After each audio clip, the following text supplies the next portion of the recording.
Welcome back to my friends. तो friends, Kundali बागी drama का एपिसोड बहुत ही ज़्यादा धमाकेदार हो चुका है क्योंकि प्रीता और करण आपस में मिलने वाले हैं। फ्रेंड्स, निधि कहती है कि करण से जाओ और इंस्पेक्टर से माफ़ी मांगो और शौर्य को जल्दी से जेल से बाहर निकालो, मगर करण चाहता है कि मैं उससे माफ़ी नहीं मांगूंगा क्योंकि वो गलत है और वो मेरी को हर्ट करना चाहता है। मगर ऐसा कुछ भी नहीं, मैं तो खुद नहीं चाहता कि शौर्य बाहर निकले क्योंकि वो हर बार मुझे बदनामी के अलावा और कुछ भी नहीं देता।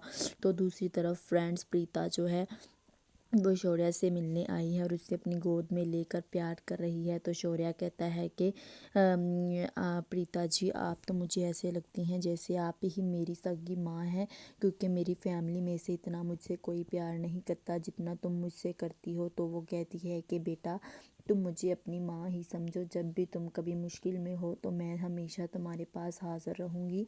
तो फ्रेंड्स, राजवीर और पलकी को गुंडों ने किडनैप कर लिया है और उन्हें ले आए हैं एक दूर दराज इलाके में।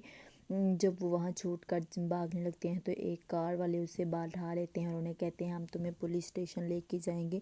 मगर राजवीर और पलकी को ये बिल्कुल भी खबर नहीं होती कि वो लोग भी गुंडों के साथ मिक्स हैं और वो उनके साथ रले हुए हैं। तो वो इस वजह से उनके साथ बैठे रहते हैं, लेकिन वो तो रम्मल गुंडे के साथ रले होते हैं। तो उसके साथ वो उसे ले आते हैं अपने अड्डे पर। तो वो बहुत ज़्यादा परेशान हो जाते हैं और उन्होंने बांध लिया है।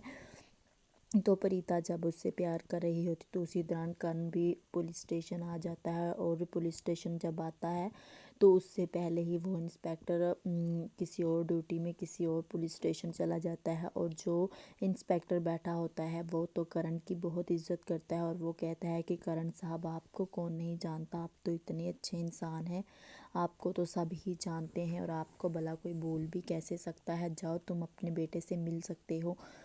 तो करण जब अपने बेटे से मिलने के लिए जाता है तो उस पर टूट पड़ता है, उससे लड़ने लग जाता है और उससे कहता है कि तुम्हें हमारे ख़ानदान की इज्जत वक़ारत किसी चीज़ की कोई भी परवाह नहीं, तुमने तो हमें इतना ज़्यादा बदनाम किया हुआ है कि मैं बता नहीं सकता। जिस पर शौर्य को बहुत ज़्यादा गुस्सा आ जाता है और वो कहता है कि तुम मेरे बाप हो या नहीं, तुम तो मेरे बाप भी नहीं हो, मेरी माँ ने मुझे जन्म दिया, मेरी निधि माँ ने मुझे पाला, तो तुम तो तब थे भी नहीं हो, ना तुम्हें कोई परवाह थी ना तुम्हें कोई होश थी, तो तुम मेरे कहाँ से बाप हुए।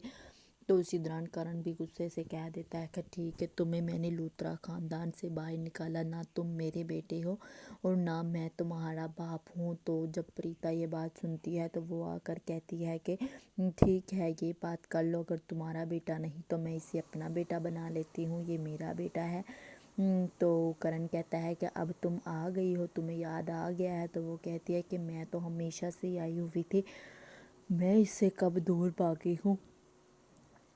तो कहता है, प्रीता कहती है कि गलती तुम्हारी है, तुमने इसे इतनी रिस्पॉन्सिबल बना दिया है कि अब उसे अपनी जिम्मेदारियों का बिल्कुल भी एहसास नहीं है, तुम्हारी ही गलती है, शौर्य की तो बिल्कुल भी गलती नहीं। लेकिन करण कहता है कि नहीं, शौर्य की गलती है। तो फ्रेंड्स, अब देखना ये क्या ये अब भी सच में साथ हो पाएंगे या फिर किसी गड़बड़ में ऐसे दूर होंगे कि फिर मिलना बहुत मुश्किल हो जाएगा। तो देखने के लिए तैयार रहिएगा अगला एपिसोड।